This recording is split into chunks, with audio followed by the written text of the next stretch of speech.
வணக்கம். நடந்தது என்ன நிகழ்ச்சிக்கு உங்களை வரவேற்பதில் மகிழ்ச்சி அடைகிறோம். தமிழக அரசின் நிதிநிலை அறிக்கை தாக்கல் செய்யப்படும் போது தமிழக முதல்வர் பன்னீர்செல்வம் அவர்கள் அதிமுகவின் பொதுச் செயலாளரின் வழிகாட்டுதல் படி இந்த நிதிநிலை அறிக்கை சமர்ப்பிக்கப்படுகிறது என்று சொன்னார். ஒவ்வொரு முறை அவருடைய வழிகாட்டுதல் என்று சொல்வது குறித்து இப்பொழுது திராவிட முன்னேற்ற கழக தலைவர் ஒரு புது சர்ச்சையை கிளப்பியிருக்கிறார். கூடவே பாமகவின் நிறுவன தலைவர் டாக்டர் ராமதாசும் தமிழக முதல்வர் தன்னுடைய ரகசிய பிரமாண வாக்குமூலத்தையே மீறி இருப்பதாக சொல்லியிருக்கிறார். ஒரு கட்சியின் தலைமை ஆட்சி செய்பவர்களுக்கு வழிகாட்டுதல் சரியா தவறா, இது குறித்து தான் இன்று பேசப் போகிறோம். இது குறித்து பேசுவதற்காக தமிழக காவல்துறையின் ஓய்வு பெற்ற டிஜிபி அலெக்சாண்டர் அவர்கள், வணக்கம் சார். காங்கிரஸ் கட்சியின் சட்டமன்ற உறுப்பினர் விஜயதாரணி, வணக்கம். கம்யூனிஸ்ட் கட்சியின் வீரபாண்டியன் அவர்கள், வணக்கம். அதாவது உங்களுக்கு டிஃபரெண்ட் ரோல்ஸ் இருக்கு, உங்களுடைய பணிகள் என்னன்னு தெரியும். காவல்துறையில் ஒரு 37 ஆண்டுகள் நீங்கள் பணியாற்றி இருந்தாலும் பெரும்பகுதியான உங்களுடைய காவல்துறை பணி இந்த அரசியல் உலகை கவனிக்கிற உளவுத்துறையில் முக்கிய பங்கு வகித்திருக்கிறீர்கள். பல்வேறு கட்சிகளை நீங்கள் பார்த்திருக்கிறீர்கள். அதனால இந்த வழிகாட்டுதல் பற்றி எனக்கு சொல்லுங்களேன். அதுக்கப்புறம் அவருடைய அரசியல் பார்வை பின்னாடி இருக்கட்டும், ஒரு அதிகார பார்வை நீங்க சொல்லுங்க. இந்த வழிகாட்டுதல் என்பதை பற்றி சொல்ல போனால், நம்ம தமிழ் ஆத்திச்சூடியிலே என்ன சொல்லியிருக்கு, பெரியோரை துணைக்கோடல். திருக்குறள் என்ன சொல்லியிருக்கு, 45வது அதிகாரம், திரும்பவும் அதே தான், 10 குறள் இருக்குது, பெரியவங்களை வழி கொண்டு போகணும்ட்டு. 3ஆம் கிளாஸ் புஸ்தகத்தில் என்ன போட்டிருக்கு, பெருந்துடை இன்றி பெருவழி ஏகேல் அப்படின்னு போட்டிருக்கு. இதெல்லாம் விட்டுட்டா கார்டினல் நியூமன் ஒரு பெரிய புலவர், ஆங்கில புலவர், அவர் புராட்டஸ்டன்ட் மதத்திலிருந்து கத்தோலிக்க மதத்துக்கு வர்றாரு. வருகிற போது என்ன சொல்றாரு, லீட் கைண்ட்லி லைட், எனக்கு இருள் வழி நீக்கி ஒளியே என்னை வழிநடத்து. இந்த வழிநடத்து என்பது எல்லா நல்ல மனுஷர்களும் ஃபாலோ பண்ண வேண்டிய ஒரு கொள்கை. ஆகவே வழிநடத்துதல் என்பது இலக்கியத்தில் இருக்கிறது. அதே மாதிரி நம்ம வீடுகள்ல சுப காரியங்கள் நடத்துறோம், திருமண பத்திரிகை போடுறோம், பெரியோர்களால் நிச்சயிக்கப்பட்டு இந்த சுவாமி, இந்த குல சுவாமியுடைய ஆசீர்வாதத்தில் நடைபெறுகிறது. எல்லா விஷயங்களையும் நம்ம பண்றோம் அதே மாதிரி. ஆகவே இது வழிநடத்துதல் என்பது ஒரு தவறான காரியமாக இல்லை. இதுதான் என்னுடைய பார்வை. இதுல இதை நீங்க இங்கிலாந்துல பார்க்க போனீங்கன்னு வச்சுக்கோங்க. இங்கிலாந்து முடியாட்சி இருந்தாலும் பார்லிமெண்டரி டெமோக்ரஸி. முடியாட்சி சொல்ல முடியாது, பார்லிமெண்டரி டெமோக்ரஸியில அந்த அரசி மிக முக்கியமான ஒரு பங்கு, நம்ம ஊர பிரசிடென்ட் மாதிரி பங்கு இருக்கிறார். நீங்க அதுல பாத்தீங்கன்னா சிகரெட் பாக்கெட்ல கூட என்ன போடுறான், அந்த 555 சிகரெட் பாக்கெட்ல, by appointment to the royal highness the queen of England. It doesn't mean இந்த அம்மா போய் சிகரெட் குடிச்சுக்கிட்டு இருக்காங்க அதுக்காக போட்டிருக்காங்கன்னு அர்த்தம் இல்ல. ஆனா இருக்குது, குவீன்ஸ் ஓன் ரெஜிமெண்ட் அப்படிங்கிறான், மிலிட்டரி இருக்குதுன்னு வச்சுக்கோங்க. அது அவருடைய அன்பை காண்பிப்பதற்கும் இவருடைய லாயல்ட்டியை காண்பிப்பதற்கும் உபயோகப்படுத்துகிற சொற்றொடர், வழக்கமாக உபயோகப்படுத்துகிற சொற்றொடர். இதெல்லாம் நுணுக்கம் பார்த்துக்கிட்டு குதர்க்கம் பேசுவது சரியாக தெரியல. சரி, இப்போ உங்க ஐபிஎஸ்ல கூட உங்களெல்லாம் அப்பாயின்ட் பண்ணும்போது அதுக்கு வர்றேன். அதாவது the president is pleased to appoint so and so into the Indian police service. The president is pleased to dismiss so and so from the Indian police service. நம்ம ஊர்ல கூட கவர்னர் ஆர்டர் பூரா பாத்தீங்கன்னா by the authority of the governor போட்டு எல்லா ஜிஓலையும் issue ஆகிட்டு இருக்கு. இது doesn't mean அவரே உட்கார்ந்து ஆர்டர் போடுறாருன்னு அர்த்தம் கிடையாது. இதெல்லாம் ஒரு பழக்க வழக்கங்கள், ஒரு மரியாதை நிமித்தம் வருவது, நமது இலக்கிய பண்பாடு, நமது கலாச்சாரத்தில் வளர்ந்தது. இதெல்லாத்தையும் போய் நுணுக்கம் பார்த்துக்கிட்டு குறை சொல்லிக்கிட்டு இருக்கிறது சரியா இல்லை. நான் கேட்கிறேன், இந்தியாவில் இருக்கிற political parties, it is ruling. இப்ப ஒரு பார்ட்டி, இப்ப காங்கிரஸே இருக்குன்னா ரூல் பண்ணுதுன்னா கட்சியின் வழிகாட்டுதலில் அந்த ஆட்சி நடக்கிறதா, அல்லது கட்சியால் தேர்ந்தெடுக்கப்பட்டு, அதாவது பாராளுமன்றத்துக்கு தேர்ந்தெடுக்கப்பட்ட உறுப்பினர்கள் சேர்ந்து ஒரு பிரதம மந்திரி தேர்ந்தெடுத்த பிறகு, இந்த கவுன்சில் ஆஃப் மினிஸ்டர்ஸ் எல்லாம் சேர்ந்து ஒரு பிரைம் மினிஸ்டர் செலக்ட் பண்ண பிறகு அவருடைய இஷ்டத்துக்கு ஆட்சி நடக்குதா? நீங்க இப்ப பாத்தீங்கன்னா யூபிஏ சேர்மன்ங்கிறாங்க சோனியா காந்தி அம்மாவை, அவங்கள்ட்ட கேட்டுதான் நடக்குது. எல்லா கட்சியிலும் அதான் நடந்துகிட்டு இருக்கு. இந்த கட்சியில மட்டுமல்ல, எல்லா கட்சிகளிலுமே யார் ரொம்ப கெட்டிக்காரங்களா இருக்காங்களோ, யார் தலைமைப்பட இருக்காங்களோ அவங்கள பத்தி informal consultation and formal consultation இருக்கத்தான் செய்யும், இருந்துகிட்டு தான் இருக்கு. உதாரணத்துக்கு எமர்ஜென்சி இந்திரா காந்தி அம்மா அனௌன்ஸ் பண்றாங்க. இந்த பிரசிடென்ட் புக்ல எழுதுற அந்த டிராமாட்டிக் டிகேட் அப்படிங்கிற பிரணாப் முகர்ஜி புக்ல சொல்றாரு, டெசிஷன் எடுத்துட்டாங்க. இருந்தா கூட சித்தார்த்த சங்கர் ரே வெஸ்ட் பெங்கால் சீஃப் மினிஸ்டர் இருக்காரு நினைக்கிறேன், அவரை கூப்பிட்டு கேட்கறாங்க. ஸோ டிஸ்கஷன் நடக்கத்தான் செய்யுது. டிஸ்கஷன் இல்லாமல் எந்த ஆக்டிவிட்டியும் வெளிநடத்தது இல்லை.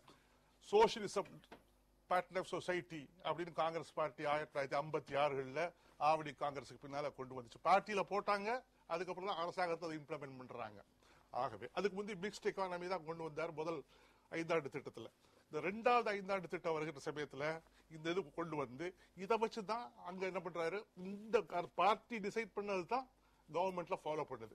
இது இங்க மட்டும் அல்ல, உலகம் பூராவுமே இதுதான் விஷயம். இதுல திராவிட முன்னேற்ற கழக தலைவர் இதை சொல்லுவதும், இப்போது இருக்கிற தமிழ்நாடு காங்கிரஸ் கமிட்டி நமது சகோதரி உட்பட திமுகவின் ஒரு சமயத்தில் அவருடைய அறிக்கைகளை பார்க்கும்பொழுது ஒரு துணை பிரிவாக அவர்கள் பேசுவது, அது ஒரு அரசியல் காரணமாக பேசுவது எல்லாம் பின்னாடி வர, இந்த பாமக நிறுவன தலைவரும் திராவிட முன்னேற்ற கழக தலைவரும் இவர் பேசுவது சரியா, இவர் எப்பப்பெல்லாம் இந்த பிரச்சனைகளை திசை திருப்புவார் என்பது பற்றி ஆழமாக உங்களுக்கு தெரியும் என்பது எனக்கு தெரியும்.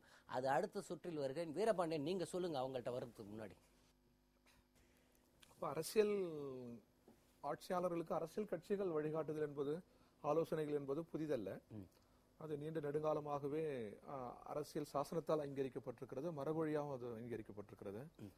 இந்த அரசியலை அறிந்து கொள்வதற்கு சாணக்கியனிடம் செல்லுங்கன்னு சொல்லுவாங்க பொதுவா, அதன் சூத்திரங்களை தெரிந்து கொள்வது. சந்திரகுப்தன் அவருடைய ஆட்சியின் பெருமையே சாணக்கியனால் தான். அவரே என்ன சொல்றாருன்னா, ஆட்சியாளர்கள் 8 திசையும் கதவுகள் திறந்து விடணும், கருத்துக்கள் அறியணும், குறிப்பாக குடிமக்களின் கருத்துக்கள் அறியணும். அதான் பாரதிய இன்னொரு வகையிலே சொல்லுவார், குடிமக்கள் சொன்னபடி குடிமை நீதி. அது போல் இருந்தா அதை நம்ம ஏற்கலாம். இப்போ எல்லா பார்ட்டிக்கும் மேனிபெஸ்டோ இருக்குது, அதன்படிதான் ஆட்சிக்கு வரும். நமது அரசியல் சாசனத்திலேயே ஒன்று விவாத முறை, இன்னொன்று எதிர்கட்சிகள் இருக்குது, அரசியல் கட்சிகள் இருக்குது. கருத்தறிவது, அரசியல் கட்சிகளின் கருத்தறிவது, அது போன்ற விவாத முறை அப்படின்னு சொல்லும்போது கட்சிகளை தாண்டி அல்ல இங்க. அதெல்லாம் ஒரு நீண்ட நெடுங்காலமா தனி நபர் ஆட்சி, மன்னர் ஆட்சி, அதுபோல சர்வாதிகார ஆட்சி எல்லாம் தாண்டி கூட மாவீரன் அலெக்சாண்டர் உலகத்தையே எல்லாம் பண்ணப்போ அவனுடைய யாரை எடுத்துக்கிட்டா, அரிஸ்டாட்டில் தான் எடுத்துக்கிட்டான். அவனுடைய கைடன்ஸ்ல தான் போறாங்க. இல்ல அது தவறல்ல, கருத்துக்கள் கேட்பது தவறல்ல. ஆனா இப்ப நான் என்ன, இங்க இதுல இருந்து மிகப்பெரிய ஒரு வாதம் ஒண்ணு இருக்கு. நாம நமது முன்னோர்கள், நமது மரபுகள், நமது பண்புக்கூறுகள் அல்லது உயர்வான சிறப்பான ஆலோசனைகள் எங்கிருந்தாலும் நம்ம கேட்கலாம், தவறு ஒன்றும் இல்லை. நெருக்கடியான நேரங்கள் மவுண்ட் பேட்டனுடைய கருத்தை நேரு கேட்டிருக்காரு, காந்தியினுடைய கருத்தை நேரு கேட்டிருக்கிறாரு. அப்படி உலக தலைவர்களுடைய கருத்துக்கள்லாம் நம்ம கேட்டிருக்கிறோம். நம்ம கருத்தை உலகமே கேட்டிருக்கு. இந்த நாசோ, டிட்டர், ஊனு, பெரும் மேதைகள்லாம் கூடி ஜவஹர்லால் நேரு தலைமையில ஒரு பஞ்சசீல கொள்கை நாம் உலக கழித்தோம். அதெல்லாம் ஏற்றுக்கொண்டது, செவிமடுத்தது நாடுகள். அந்த மரபுகள் இருக்கிறது. இப்ப இருக்கிற பிரச்சனை என்னன்னா, ஒரு கட்சி தலைமை கட்சியை வழி நடத்துகிறார், அவருடைய வழிகாட்டுதலில் இந்த அரசு நடக்கிறது என்று சொல்வது எப்படி அரசியல் காப்பீட்டை மீறுவதாகும். மூச்சுக்கு 300 தரம் எங்க திரும்பினாலும் கலைஞரின் வழிகாட்டுதலின்படி, கலைஞர் சொல்றபடி, கலைஞரின் கட்டளைப்படி, கலைஞர் உத்தரவுப்படி என்று சொல்லுகிற போது இப்படி ஒரு வழிகாட்டுதல் என்று சொல்லுவது சரியா தவறா? மன்மோகன் சிங் 10 வருஷம் ஆண்டார், நீங்கள் 5 ஆண்டுகள் கொஞ்சம் ஆதரவு கொடுத்தீங்க, அப்புறம் வெளில வந்தீங்க. அவருக்கு உதவிகரமாக இருந்த சஞ்சய் பாபு என்ன எழுதுறாரு, அவர் ஒரு லேம் டக் பிரைம் மினிஸ்டர், ஒரு ஆக்சிடென்டல் பிரைம் மினிஸ்டர். இப்போ கோல்கேட், இப்போ இன்னைக்கு மன்மோகன் சிங்கு சமன் அனுப்புறாங்க. அப்பவே நம்ம இங்க ஒரு விவாதம் பண்ணோம். உடனே எல்லாரும் காங்கிரஸ் தலைவி போய் அவர் வீட்டுக்கு சொன்னது அதுல 2 சந்தேகம் வந்து, ஒன்னு ஒரு மாரல் சப்போர்ட் கொடுக்கறது, இன்னொன்று எங்கேயாவது கோர்ட்ல போய் உண்மையை சொல்லிடாதீங்கன்னு கேட்கறதுக்கு போனாங்களான்ட்டு. உண்மையில் ஆட்சி அதிகாரம் இல்லாமல் 10 ஆண்டு யூபிஏ அரசை பின்னாடியிலிருந்து நிழல் போல இருந்து ஆட்டி வைத்த ஒரு டிஃபாக்டோ பிரைம் மினிஸ்டர் சோனியா காந்தி. சோனியா பேரில் தான் நடக்குதுன்னு சொல்லும்போது இங்க அதிமுக பொதுச் செயலாளர் வழிகாட்டுதலில் கட்சி நடப்பது ரைட்டா தவறா? எந்த மத்தியிலும் சரி மாநிலத்திலும் சரி சோனியா காந்தி ஆட்சி நடத்தினாங்களா இல்லையா? அதை ஃபர்ஸ்ட் சொல்லுங்க. சோனியா சொல்லித்தான் ஆட்சி நடந்ததா இல்லையா? இல்ல தவறு இல்ல, தவறுன்னு இல்ல, நடந்ததா இல்லையா அதை பத்தி சொல்லுங்க. நடந்தது. அது மன்மோகன் சிங் சுதந்திரமாக செயல்பட அனுமதிக்கப்பட்டாரா இல்லையா? இப்ப எங்க மேல அவரே கூட ஒரு குற்றச்சாட்டு சொன்னாரு. நான் வந்து ஒரு பாண்டட் லேபர்னாரு, நான் கொத்தடிமை போல் நடத்தப்படுகிறேன். இத்தனைக்கு நாங்க ஆலோசனை தான் சொன்னோம், நாட்டுக்கு நல்லதுக்கான ஆலோசனை தான் சொன்னோம். நாங்க சொன்ன அவர் உங்களை சொன்னாரா சோனியா காந்தி சொன்னாரா? இல்ல எங்களை சொன்னாரு, நான் நல்ல வேலை விடுதலை பெற்றேன் அப்படின்னாரு. நாங்க விலகின பிறகு எங்கள் மீது அதிர்ச்சியான ஒரு குற்றச்சாட்டு அது. ஒரு கட்சி நலன் சார்ந்தோ இல்ல ஒரு தனி நபர் நலன் சார்ந்தோ நாங்க ஆலோசனைகள் என்னைக்குமே சொன்னதில்லை, நாட்டின் நலன் சார்ந்து தான் சொன்னோம். அதையே அப்படி சொன்னார், பெரிய அதிர்ச்சியா இருந்தது. எனவே வழிகாட்டுதல்கள் ஆலோசனைகள் நல்லதா இருந்தா அதை வரவேற்கலாம், ஏற்கலாம். எந்த ஒரு தனிநபர் வழிகாட்டுதலையும் ஏற்கலாம். ஏன்டா சட்டத்தினுடையதான் ஆட்சி. ஒரு நபர் வழிகாட்டுறாங்க சொல்றாங்கன்றதுக்காக ஆட்சி நடத்திட முடியாது. என்ன மாதிரி சொன்னாலும் சட்டத்தின்படி தான் நடந்தாகணும். சரி, வெஸ்ட் பெங்கால்ல ஜோதி பாசுடைய ஆட்சி நடந்தது இல்ல, அப்போ இடதுசாரி கட்சியினுடைய கொள்கைப்படி தானே அவர் நடத்தினார். நிச்சயமா கட்சியினுடைய வழிகாட்டுதல் படி நிச்சயமா இருந்தது, கருத்துக்கள் இருந்து வழிகால் இருந்தது. அதுக்கும் மேல சாதாரண மக்களுடைய கருத்தை கேட்டோம், அறிஞர்களின் கருத்தை கேட்டோம், எதிர்கட்சிகளின் கருத்தை கேட்டோம். அதான் ஜனநாயகம், அது ஒன்றும் தவறு இல்லையே. அதாவது கட்சி எல்லாம் முக்கியம் இல்ல, நான் பிரைம் மினிஸ்டர் தான் கட்சி தான் இது ஆக்குனது இந்திரா காந்தி.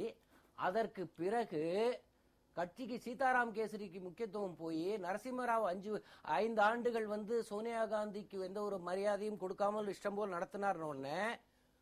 பார்ட்டி பிரசிடென்ட்ஷிப் ரொம்ப முக்கியம்னு சொல்லி இங்க இருந்து ஒரு ஆபரேட்டிங் கீயாக தன்னை சோனியா காந்தி வைத்துக் கொண்டு இந்த மரபுகளை மாற்றினது காங்கிரஸ் தானா? அதிகாரங்கள் வந்து இந்திய ஜனநாயகத்துல பரவலாக்கப்பட்டிருக்கிறது. பார்லிமெண்ட் ரொம்ப 120 கோடி மக்களை அடையாளப்படுத்துவது பார்லிமெண்ட் தான், பார்லிமெண்ட் டெமோக்ரஸி தான். இதை மெல்ல மெல்ல ஒரு ஒற்றை நபர் வந்து அதிகாரத்தை மெல்ல மெல்ல திருத்தங்கள் மூலம் கொண்டு சேர்த்து அதுதான் சர்வாதிகாரத்துக்கு வழிவகுக்கிற மாதிரி ஒரு சூழல் இருந்தது. நல்ல நாடு திரும்பி விட்டது. அது நமது மரபும் பண்பும் அல்லன்னு நாடு ஜனநாயகத்துக்கு திரும்பி விட்டது. அதுல நிறைய பாடங்களை நாம் கற்றுக்கொண்டோம். இப்ப இந்திய ஜனநாயகத்தை பொறுத்தவரை, பொலிட்டிக்கல் டெமோக்ரஸி என்பதை பொறுத்தவரை, எத்தகைய உயர்ந்த மனிதராகட்டும் பார்லிமெண்ட்டை பைபாஸ் பண்ண முடியாது, டெமோக்ரஸி பைபாஸ் பண்ண முடியாது. பார்லிமெண்ட்டை பைபாஸ் பண்றது வேற சார், கட்சியுடைய கொள்கையை அந்த ஆட்சி நடைமுறைப்படுத்துவது சரியா தவறா? சரி, தவறு ஒண்ணும் இல்ல. அதான மேனிஃபெஸ்டோ, அதானே அறிக்கை நம்ம முன்வைக்கிறோம் நாட்டு மக்களிடம். கட்சி தானே அறிக்கை முன்வைக்கிறது, அது அமலாக்குவது என்ன தவறு? சொல்லுங்கம்மா, நீங்க சொல்லுங்க. இப்ப கட்சி ஒரு ஆட்சியை வழிகாட்டுவது என்பது அது ஒண்ணும் தப்பு கிடையாது, அது எல்லா நாடுகளிலும் நடக்கிற விஷயம் தான். ஆனால் இது முடியாட்சி கிடையாது. நாம் இருப்பது மக்களாட்சி. மக்களாட்சியில இந்திய அரசியலமைப்பு சட்டம் தான் அதற்கு எல்லாவற்றுக்கும் தலையாய ஒன்று. அரசியலமைப்பு சட்டத்தின் பால் நடைபெறுகிற எல்லாம் தான் சரி என்று பார்க்கப்படுகிறது. அந்த மக்களாட்சி நடைமுறையே நம்முடைய இந்திய அரசியலமைப்பு சட்டத்தை முன்வைத்துதான்.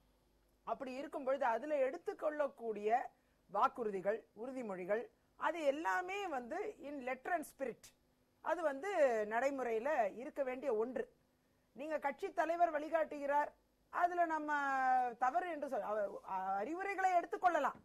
ஆனா இன் லெட்டர் அண்ட் ஸ்பிரிட் அதை செயல்முறைப்படுத்துகிற அந்த அமலாக்கக்கூடிய இடத்தில் இருக்கக்கூடிய நபர் அதை அவர் பொறுப்பில் தான் அமலாக்க வேண்டும். நீங்க வந்து டாக்டர் மன்மோகன் சிங் அவர்களை நீங்க குறிப்பிட்டீங்க. எங்கேயாவது டாக்டர் மன்மோகன் சிங் அவருடைய நிதிநிலை அறிக்கையில அன்னை சோனியா காந்தியின் ஒவ்வொரு சொல்லாற்றலில், அன்னை சோனியா காந்தியின் திறனில் அப்படின்னு சொல்லி தன்னுடைய நிதிநிலை அறிக்கையோ தன்னுடைய அரசு செயல்பாடுகளையோ அவர் வடிவமைத்துக் கொண்டாரா? சொல்லல வார்த்தைகள்ல சொல்லல, செயல்ல காட்டிட்டார். அப்போ நீங்க அதெல்லாம் நீங்க மன்மோகன் சிங்கார வந்ததா? விஷயத்தை சொல்லட்டுமா? பூஜி ஸ்கேம் மன்மோகன் சிங்கார வந்ததா? அவருக்கு அந்த தைரியத்தை கொடுத்தது யார்? சோனியா காந்தியால வந்துச்சு. ஒரு கட்சியின் தலைமை வழிகாட்டுவது என்பது தவறில்லை. இன்னைக்கு மகாத்மா காந்தி தேசிய ஊரக வேலைவாய்ப்பு சட்டம் ஒன்று உருவாக்கப்பட வேண்டும், அதே மாதிரி உணவு பாதுகாப்பு சட்டம் உருவாக்கப்பட வேண்டும் என்ற அந்த சாத்தியக்கூறுகளை எல்லாம் ஆய்வு செய்து அதற்கென்று துணை நின்றவர் அன்னை சோனியா காந்தி தான். நான் ஓபனா சொல்றேன். அந்த வழிகாட்டுதலை மட்டும் சோனியா காந்தி இல்ல, அது நல்லது கெட்டதுன்னு எப்படி பிரிக்கிறீங்க? அரசின் செயல்பாடை நல்லது கெட்டது நீங்க எப்படி பிரிப்பீங்க? அதாவது இன்றைக்கு அது மாதிரி வந்து மக்கள் நல திட்டங்கள், பல்வேறு திட்டங்கள், சட்டங்களை வந்து எங்கள் அன்னை சோனியா காந்தி அவர்கள் அதோடைய சாத்தியக்கூறுகளை அவர் பரிசீலனை செய்தார். அவருடைய பார்வைக்கு வைக்கப்பட்டு அவர் கேட்டுக்கொண்ட பல்வேறு திருத்தங்களையும் அதுல கொண்டு வந்து அமல்படுத்தினாங்க. அது நம்ம தப்புனே சொல்ல முடியாது. கட்சியோட தலைமை வழி நடத்தட்டும், அதெல்லாம் தப்பு கிடையாது. நல்ல விஷயங்களை இந்த தமிழகத்தை மக்களுக்கு இன்னென்ன தேவைகள் இருக்கு, ஏற்கனவே தமிழ்நாட்டு மக்களுடைய உணர்வுகள்லாம் தெரிந்த ஒருவர் அவங்க வந்து சில வழிகாட்டுதல்களை கட்சியின் தலைவர் என்ற அடிப்படையில் அந்த சீஃப் மினிஸ்டருக்கு சொல்றதுனால தப்பு இல்ல. இந்த நிதிநிலை அறிக்கையில உள்ள ஒவ்வொரு சொல்லும் இதுவும் அவங்களதான் சாருங்கிற ஒரு அபிப்பிராயத்தை தான் உருவாக்குறாரு. நான் ஒரு சட்டமன்ற உறுப்பினர், என்னுடைய ஸ்பீச்சிலே பாத்தீங்கன்னா என்னுடைய ஃபர்ஸ்ட் அன்னை சோனியா காந்தி நான் எம்எல்ஏ ஆன உடனே என்னோட முதல் ஸ்பீச்ல என் கட்சி தலைவருக்கு நன்றி சொல்லுவேன். அதோட என்னை கொறடாவா நியமிச்சாங்க, காங்கிரஸ் கட்சியின் கொறடாவா நியமிச்சாங்க. அதற்கு ஒரு நன்றி சொல்லி அதுக்கு அடுத்த ஸ்பீச்ல சட்டமன்றத்துல பேசியிருக்கேன். இதை உன்னிப்பாக கவனித்துக் கொண்டிருக்க, இதை பற்றி நீங்க சொல்லுங்க. அதாவது இவங்க சொல்ற ஒரு பாயிண்ட் வந்து திரும்ப திரும்ப இது சொல்லியிருக்காங்க சட்ட பட்ஜெட்ல அப்படின்னு சொல்றாங்க. அதே மாதிரி மன்மோகன் சிங் ஒரு நாளும் சோனியா காந்தியை பத்தி சொல்லல அப்படின்னு சொல்றாங்க. ஒவ்வொரு இந்தியா வந்து ஒரு பரந்த நாடு, பலவிதமான கலாச்சாரங்களை கொண்டது. வடக்க இருக்கவங்க பேசல, நம்ம ஊர்ல வந்து அதிகமாக பெரியவங்களை மதிக்கிற பண்பாடு இருக்குது. அதான் சொன்னேன், திருமண பத்திரிகை கூட பெரியோர்களால் நிச்சயிக்கப்படுதான். இது வந்து நம்மளுடைய ஊறி வளர்ந்தது. இது வந்து we should not find fault with this. அதுதான் என்னுடைய பாயிண்ட். இதுல இப்போ இதுல என்னன்னா, இதில் வந்து காங்கிரஸ் ஒன்று அவர்கள் இன்னைக்கு நியூட்ரல் ஸ்டாண்ட்ல இருக்காங்க. they don't have any alliance with any regional parties. இப்போ இதுல முக்கியமாக கவனிக்கப்பட வேண்டியது என்னவென்றால், ஒரு சட்டமன்ற உறுப்பினர் அவருடைய கருத்தை அவங்க சொல்றாங்க, இங்க வந்து பேசுறாங்க, பதிவு பண்றாங்க. இது என்னுடைய முக்கியமான விஷயம் என்னன்னா, தனக்கு மைனாரிட்டியை வைத்துக்கொண்டு இவர்கள் தயவால் 5 வருஷம் ஆட்சியை பண்ணி இங்க இவர்களுக்கு எந்த முக்கியத்துவமும் கொடுக்காமல் தன்னை மட்டுமே முன்னிலைப்படுத்தி ஒரு ஆட்சியை நடத்தி கொண்டு, அதே சமயத்தில் மத்திய அரசில் தனக்கு வேணுங்கிற இலாக்காக்களெல்லாம் வாங்கி வைத்துக் கொண்ட திரு கருணாநிதி அவர்களுக்கு இதை பற்றி விமர்சனம் செய்கிற தகுதி உண்டா?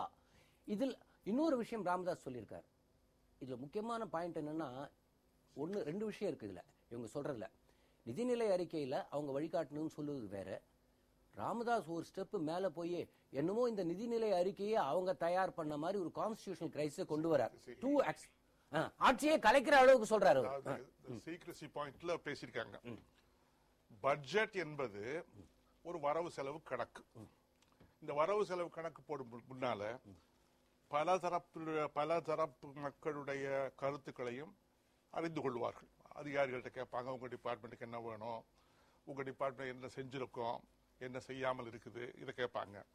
அக்ரிகல்ச்சரிஸ்ட கூப்பிடுவாங்க, அவங்கள்ட்ட பேசுவாங்க.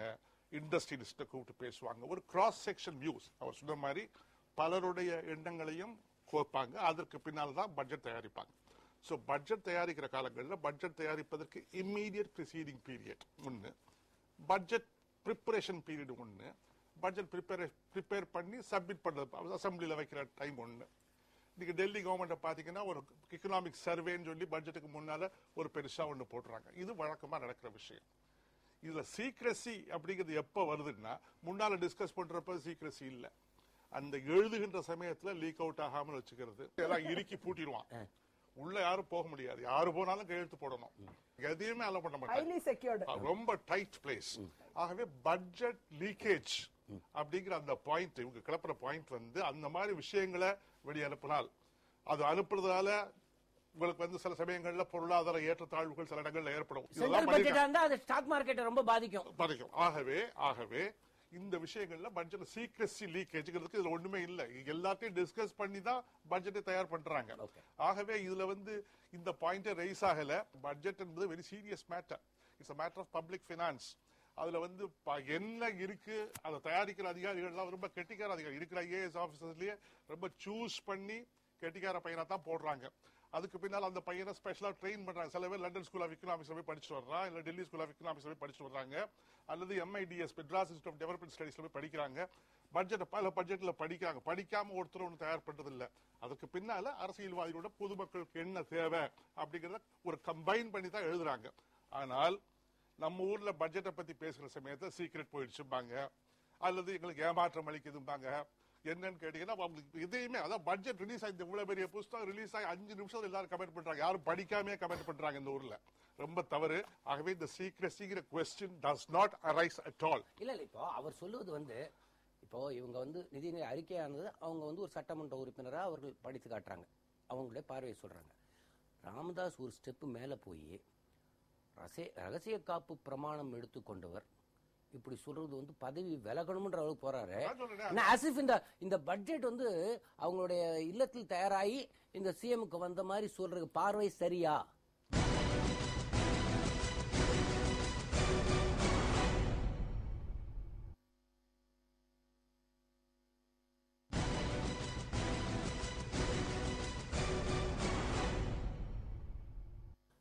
ராமதாஸ் ஒரு ஸ்டெப்பு மேல போய் ரகசிய காப்பு பிரமாணம் எடுத்துக்கொண்டவர் இப்படி சொல்றது வந்து பதவி விலகணும்ன்ற அளவுக்கு போறாரு. இந்த பட்ஜெட் வந்து அவங்களுடைய இல்லத்தில் தயாராகி இந்த சிஎம்க்கு வந்த மாதிரி சொல்றது பார்வை சரியா? அது தவறு தான் சொல்றேன் நான். அதாவது பட்ஜெட்ல முன்னால டிஸ்கஸ் பண்ணி தான் தப்பே கிடையாது. பண்ண பிற்பாடு அதிகாரிகள் உட்கார்ந்து டிஸ்கஸ் பண்றாங்க. அப்ப அந்த அமைச்சரோட தான் டிஸ்கஸ் பண்ணிருக்காங்க. அதனுடைய விளைவு தான் இந்த பட்ஜெட். இதுல எங்க இருக்கு லீக்கேஜ்? இப்போ சார், இப்போ முக்கியமான விஷயம் வந்து திராவிட முன்னேற்ற கழக தலைவர் எப்பொழுதுமே திசை திருப்புவதில் வல்லவர். இப்பொழுது அவருக்கு ஒரு மிகப்பெரிய சிக்கல் ஒன்று வந்திருக்கிறது. குடும்ப பேரன்கள் விஷயத்தில் ஒரு சிக்கல் வந்திருக்கிறது. கட்சிக்குள் பல்வேறு விஷயங்கள் இருக்கிறது. புதுசாக திசை திருப்புவதில் வல்லவர் அவர். அதற்கு இப்போ அவருக்கு யார் யார் இருக்காங்க? இப்ப எல்லாருக்கும் வெவ்வேறு ஆசைகள் இருப்பதால் அவருடைய எண்ணத்தை முதலில் தமிழ்நாடு காங்கிரஸ் கமிட்டி தலைவர் மூலமாக ஒரு கருத்தை வெளியிடுவார். அல்லது அவர் காங்கிரஸ் தலைவரை சொந்தமா சொன்னா கூட நமக்கு பாக்கிறதுக்கு அப்படி இருக்கிற மாதிரி தோணும். மார்க்சிஸ்ட் ராமகிருஷ்ணன் சொன்னார்னா அதுல ஒரு துணி இருக்கும். இப்ப ராமதாசும் அந்த ஆங்கிள் சொல்லி பாக்குறார். இது திசை திருப்புகிற முயற்சியா? நீங்க அதை எப்படி பாக்குறீங்க? இல்ல, அதை விட நான் எப்படி பாக்குறேன்னா, முதல்ல சகோதரி சொன்னபோது இந்த 100 நாள் வேலை திட்டம் இது போன்ற ஒரு சிறந்த திட்டங்களுக்கெல்லாம் அன்னை சோனியா காந்தி தான் முழு பொறுப்பு, அவர்கள் சிந்தையிலிருந்து உதித்தது நாங்களே, அதுல எனக்கு மாறுபட்ட கருத்து இருக்கு. அது தவறு. அம்மையார் மீது எனக்கு மரியாதை உண்டு. அவர் சிந்தனையில அந்த திட்டங்கள் உதித்திருக்கலாம். ஆனா இடதுசாரிகள் பெரும் பங்காற்றினோம் அதற்கு. அந்த 100 நாள் வேலை திட்டம் இல்லன்னு சொல்லலையே. 100 நாள் வேலை வாய்ப்பு திட்டம், ஏன் உணவு பாதுகாப்பு சட்டம், ரெண்டுத்திலுமே கம்யூனிஸ்ட் கட்சிகளுடைய இன்வால்மெண்ட்ங்கிறது நிச்சயமா அதிகமா உண்டு. அதை நம்ம மறுக்கவே முடியாது. அந்த பதிவு தான் நான் செய்ய வந்தேன். எனவே இடதுசாரிகளுக்கும் பங்கு இருந்தது, ஜனநாயக சக்திகளுக்கும் பங்கு இருந்தது. நமது அறிஞர்கள், நடுநிலையான அறிஞர்கள்லாம் இருக்கிறாங்க, ஏழ்மை பற்றி அதிகமாக சிந்திக்கிறவர்கள், அவர்கள் கருத்தும் அவர்கள் அழுத்தமும் அதில் இருந்தது. எனவே அத்தகைய சட்டம் வந்தது, நல்லது, அது தொடரணும். இப்ப நம்ம பொறுத்த வரைக்கும் டாக்டர் ராமதாஸை பொறுத்த வரைக்கும் நாட்டின் ரகசியங்கள் மீறப்பட்டது போன்ற துணியில சொல்லப்பட்டிருந்தால் அது தவறு. அது போல அல்ல. இந்த கருத்துக்கு இன்னும் சொல்ல போனா ஓப்பனாவே கேட்கலாம். இது படித்தவர்கள், அவர் பெரிய உயர் அதிகாரி படித்தவங்க, நான் அதுல டிஃபர் ஆகிறேன். ஏன்டா ரொம்ப படித்தவர்கள் கிட்ட மட்டுமே இந்த கருத்துக்கள் அறிவதை விட மிக மிக சாமானிய மக்களின் கருத்தும் அறியலாம். ஒவ்வொரு முறையும் நம்ம பட்ஜெட் போடுகிற போது நம்ம எங்க போறோம்னாக்கா டோக்கியோ போறோம், லாஸ் ஏஞ்சல்ஸ் போறோம். உலகத்துல சுற்றி வராங்க நமது பெரும் பொருளாதார நிபுணர்கள். நான் என்ன சொல்ல வரேன்னா, நமது கிராமங்களுக்கு போகணும், ஒரு சுற்றி பார்க்கணும். காந்தி சொன்னது போன்று மிக மிக சாதாரண நிலையில் ஒரு 10 ரூபாய் வச்சு தெருவாரத்தில் உழைச்சிட்டு இருப்பான். அவனே சிந்தனையில் வைத்து பட்ஜெட் போடணும்னு சொன்னார் காந்தி. அப்பதான் நம் நாடு முன்னேறும். சின்ன சின்ன தொழில்களில் தான் நம்ம நாடு முன்னேறும். எனவே அதை சுற்றி இருக்கிற எளிய மக்களின் கருத்து அறியணும். என்ன சொல்ல போனா, சாதாரண தெருவோரங்களில் இருந்து கூட கருத்துக்கள் அறியலாம் ஜனநாயகத்துல. வீரபாண்டி அவர்கள் சொன்னதை நான் ஒத்துக்கிறேன். இவங்க சொன்ன மாதிரி அதிகாரிகள் மட்டத்தில் மட்டும் இப்ப ஒன்று டிஸ்கஸ் பண்றது இல்லை.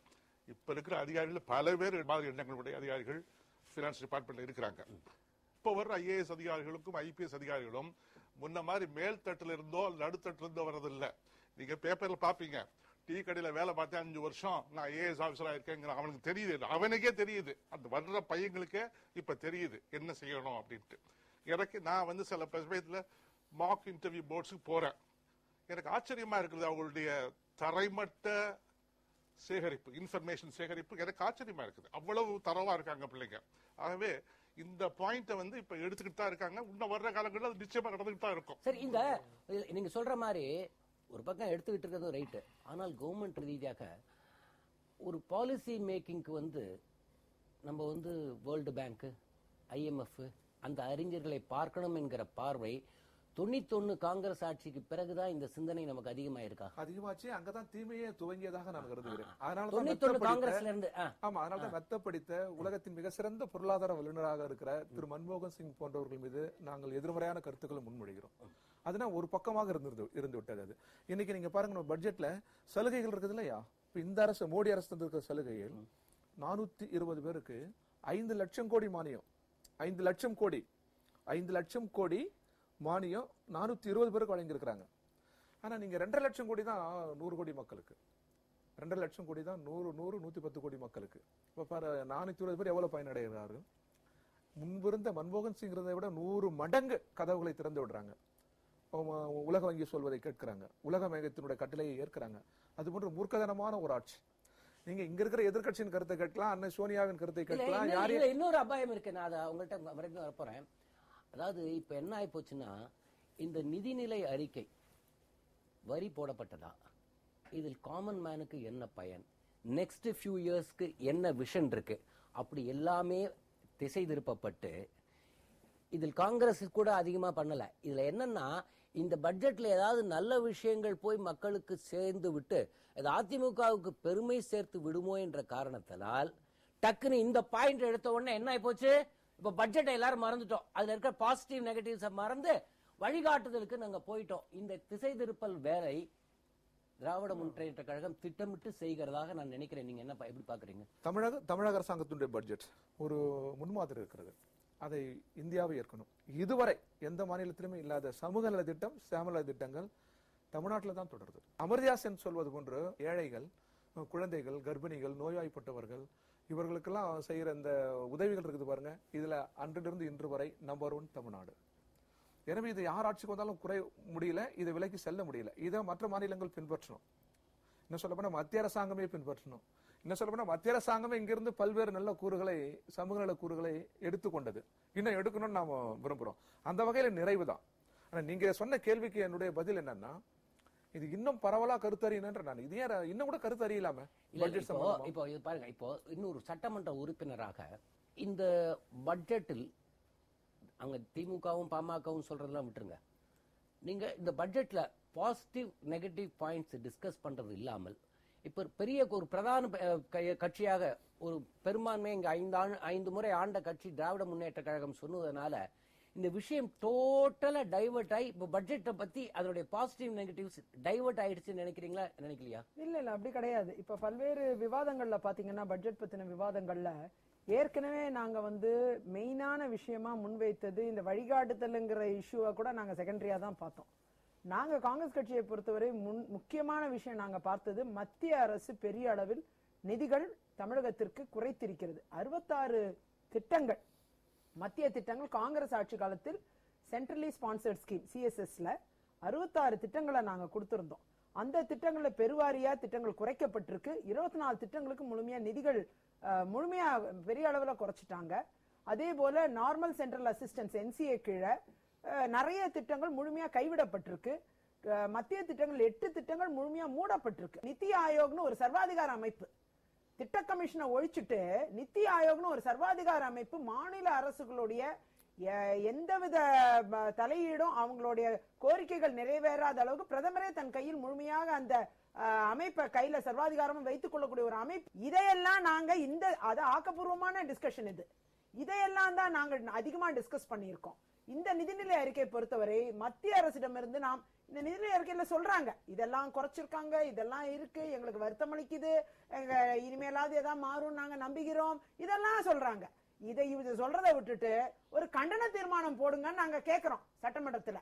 எங்களை பொறுத்தவரை ஆக்கப்பூர்வமாக நாங்க இதுல விவாதிக்க தொடர்ந்து விவாதம் செய்து கொண்டிருக்கோம். காங்கிரஸ் கட்சியை பொறுத்தவரை இந்த நிதியை குறைத்த போது, மத்திய பட்ஜெட் வந்த பொழுது நீங்கள் அதிமுக பொதுச் செயலாளர் அறிக்கையை எடுத்து படித்தீர்களே, ஆனால் கடுமையான விமர்சனத்தை, மாநிலங்களுக்குண்டான வருவாயை நீங்கள் குறைத்து விட்டீர்கள், இந்த வேட் இந்த வரிகள்லாம் வரவே இல்லை, எங்களுக்கு உண்டான டியூ ஷேர் வரவில்லை என்று கடுமையாக சொல்லிவிட்டு பாராட்ட வேண்டிய விஷயங்களை பாராட்டிருக்கார். ஒண்ணு, அதிமுக பொதுச் செயலாளரை பொறுத்த வரைக்கும் நீங்க 2011 இப்போ அதில் இப்போ ஆட்சி மாற்றம் வந்திருக்கலாம்.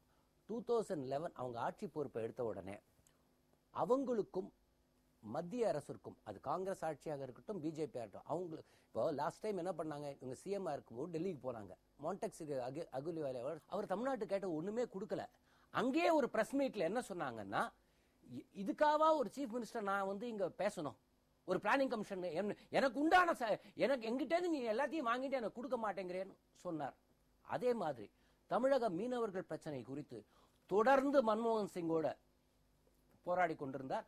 அப்பொழுது உங்களுக்கு இருந்த நிர்பந்தம், இங்கே திராவிட காங்கிரஸ் அதை செய்ய வேண்டும் என்று நினைத்தால் கூட உங்கள் கூட்டணியில் இருந்த திராவிட முன்னேற்ற கழகத்தின் நிர்பந்தம் காரணமாக பல விஷயங்கள் நீங்க செய்ய முடியவில்லை. அதிமுக இப்போ 2 நோக்கம் இருக்கு இதுல. ஒண்ணு, அதிமுக செயலாளர் என் மாநிலத்துக்கு நிதி குறைத்தது ஸ்ட்ராங்கா சொல்லியிருக்காங்க அருண்ஜேட்லி பட்ஜெட். ஒண்ணு, இதுல 2 விதமாக இதை பார்க்கலாம். ஒண்ணு, மாநிலத்தை வருவாயை குறைக்கலன்னு ஏங்க சண்டை போடலன்னு ஒண்ணு, இல்லைன்னா இன்னொரு உள்ளார்ந்த பார்வை இன்றைக்கு மத்திய அரசோடு அதிமுக நெருக்கமாக இருந்துவிடக் கூடாது என்கிற ஒரு உள்நோக்கமும் அதில் அடங்கி இருக்கா? அப்படிலாம் கிடையாது. நீங்க மத்திய அரசோடு நெருக்கமாக இருக்கிறதெல்லாம் கிடையாது. மக்கள் நலன் கருதி மத்தியில் இருக்கக்கூடிய அரசாங்கத்தை கேட்டு பெறுவது மாநில அரசின் தன்மையாக இருக்க வேண்டும். இன்னைக்கு பிஜேபி அரசாங்கம் இவ்வளவு திட்டங்களுக்கான நிதிகளை குறைத்து திட்டங்களை மூடிவிட்டது. இதற்காக ஏன் அழுத்தம் கொடுக்கவில்லை? எங்களை பொறுத்த வரைக்கும் இதோடைய உள்நோக்கம் வேற ஏதாவது சுய பிரச்சனையாங்கிறது நாங்க இதுதான். இங்கதான் ஒரு திமுகவின் குரலை பார்க்கிறேன். இங்க காங்கிரஸ் குரலாக பார்க்கல, கோபாலபுரத்து குரலாக பார்க்கிறேன். இது கோபாலபுரத்து அவர் தான் சொன்னார். அவர் என்ன சொன்னாரு? அதாவது மக்களின் நலன் புறக்கணிக்கப்படுகிறதா கேள்வி எழுகிறது. நில கையகப்படி சட்டத்தை அதிமுக ஆதரிச்ச உடனே அவர் ஒரு உள்நோக்கம்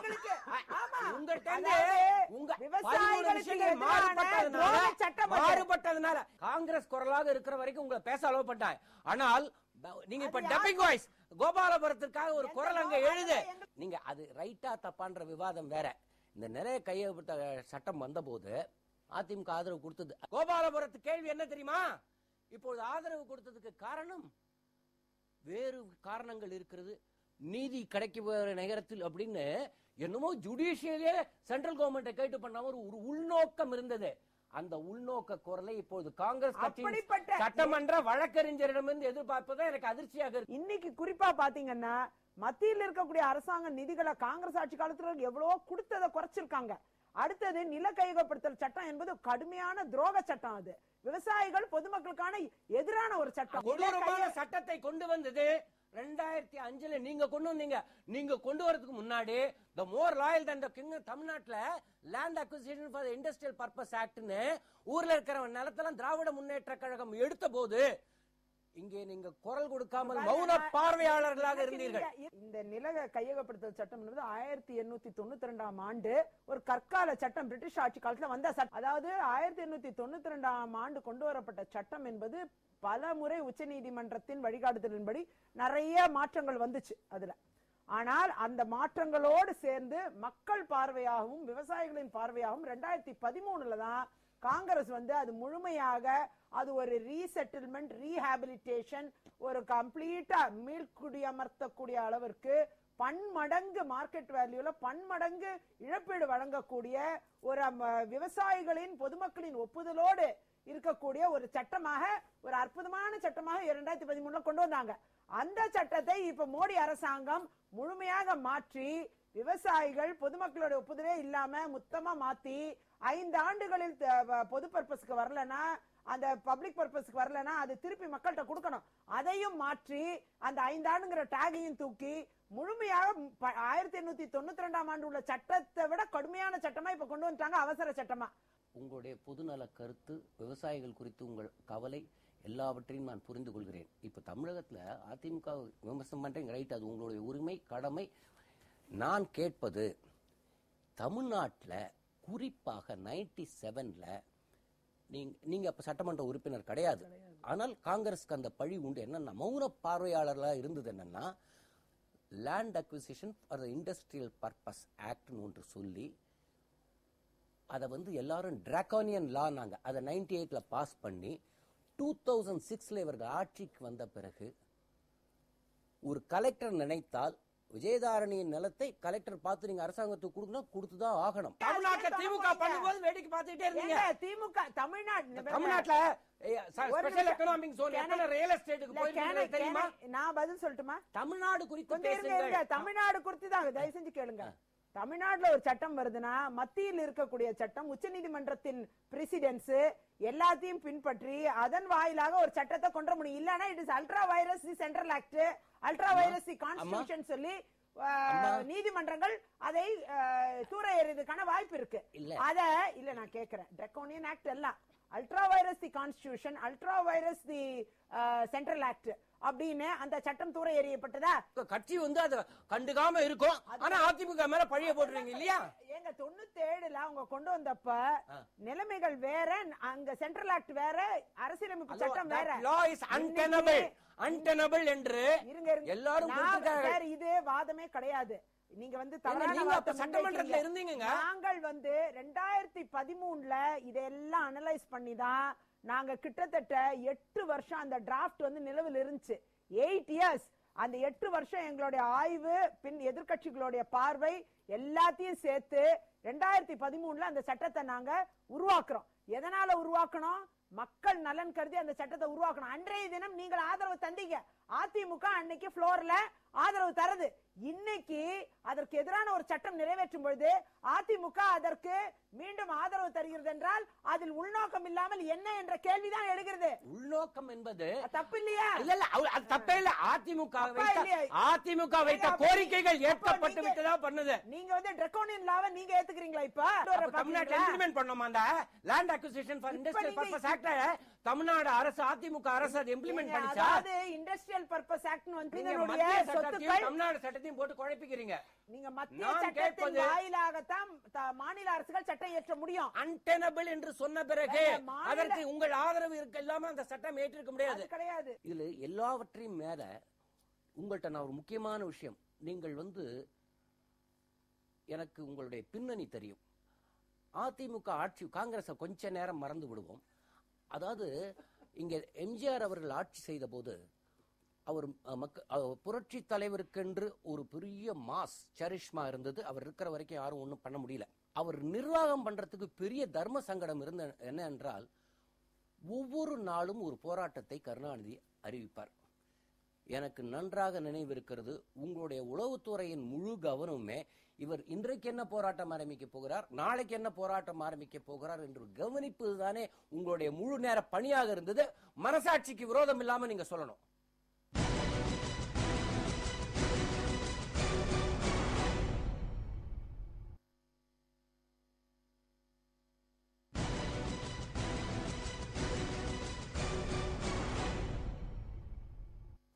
ஒவ்வொரு நாளும் ஒரு போராட்டத்தை கருணாநிதி அறிவிப்பார். எனக்கு நன்றாக நினைவிருக்கிறது, உங்களுடைய உளவுத்துறையின் முழு கவனமுமே இவர் இன்றைக்கு என்ன போராட்டம் ஆரம்பிக்க போகிறார், நாளைக்கு என்ன போராட்டம் ஆரம்பிக்க போகிறார் என்று கவனிப்பது தானே உங்களுடைய முழு நேர பணியாக இருந்தது. மனசாட்சிக்கு விரோதம் இல்லாம நீங்க சொல்லணும். நான் எப்பயுமே மனசாட்சிக்கு விரோதம் இல்லாம தான் பேசிட்டு இருக்கேன். சொல்லுங்க. ஃபர்ஸ்ட், அதாவது அவரு அந்த காலத்துல அவங்க எதிர்கட்சியில் இருந்தாங்க.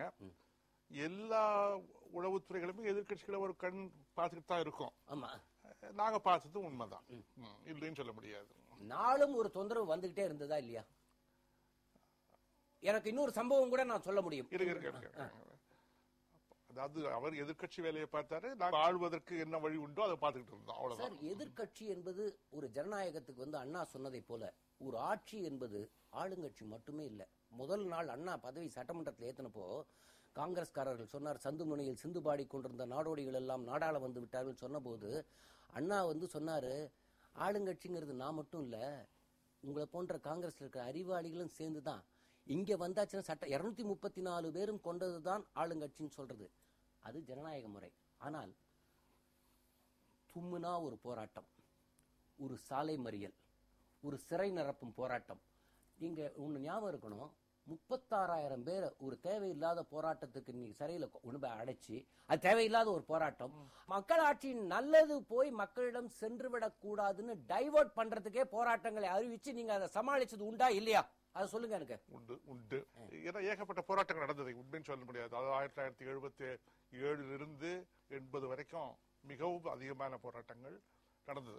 82ல நீங்க மதுரையிலிருந்து இதே இன்றைக்கு அவருக்கு ஆதரவு கொடுத்து கொண்டிருக்கிறார் ஆர் எம் வீரப்பன். அப்போது அவர் அதிமுகவின் அறநிலையத்துறை அமைச்சர். திருச்செந்தூர் வேல் காணாமல் போனதற்காக மதுரையிலிருந்து தூத்துக்குடிக்கு நடந்து போன போது அவருக்கு திருச்செந்தூர் கோவிலுக்கு அவர் நடைபயணம், நீதி கேட்டு நெடும்பயணம் போன போது தமிழகத்தின் காவல்துறையின் கவனம் அத்தனையும் அங்கே சிதற போச்சு இல்லையா? நீங்க கவனிக்க வேண்டியது, பெரிய கூட்டம் போச்சு. அதோட அந்த கூட்டத்தை கவனிப்பது என்பது காவல்துறையுடைய வேலை. அந்த வேலையை பார்த்தாங்க.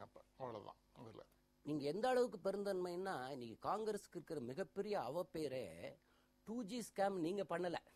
உங்க கட்சிக்கு அதுக்கு சம்பந்தம் இல்ல.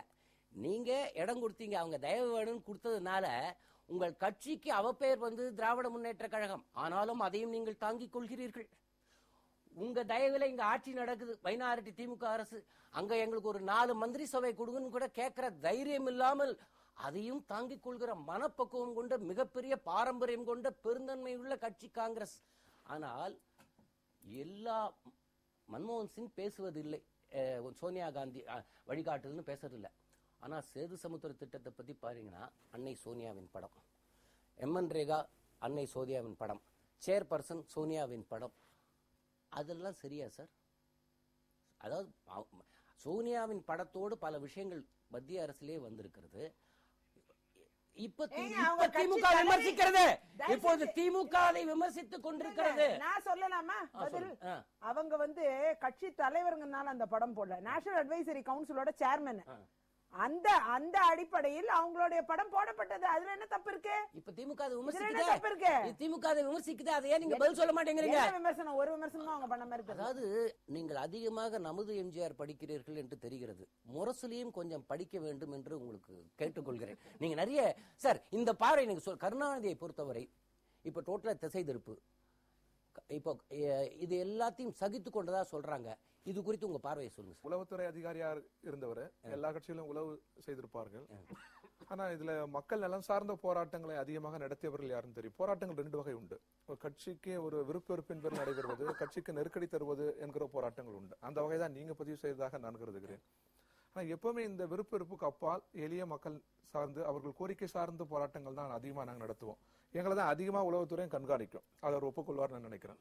எங்களால தான் புற ஆபத்து எதுவும் நிகழ்ந்துருமோ அவங்கன்ற மாதிரி பார்வை இன்னைக்கு இருப்பதாக நான் கருதுகிறேன். காங்கிரஸ் ஆட்சியிலே தெரியுமா உங்களுக்கு?